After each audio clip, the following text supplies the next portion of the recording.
Tony and Mary are brother and sister. They have healthy and unhealthy habits. Who is healthier? Circle the healthy activities.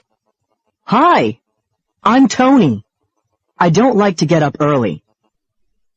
In the morning, I get up at 8.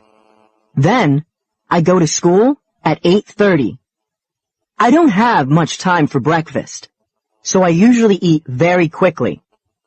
For lunch, I usually eat hamburgers. After school, I sometimes play basketball for half an hour.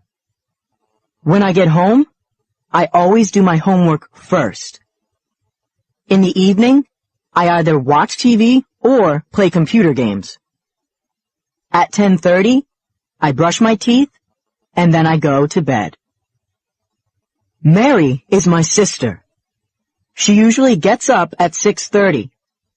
Then, she always takes a shower and eats a good breakfast. After that, she goes to school at 8:30.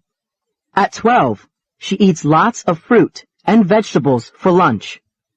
After lunch, she sometimes plays volleyball. She always eats ice cream after dinner. She knows it's not good for her, but it tastes good. In the evening, she does her homework and usually swims or takes a walk. At 9:30, she goes to bed.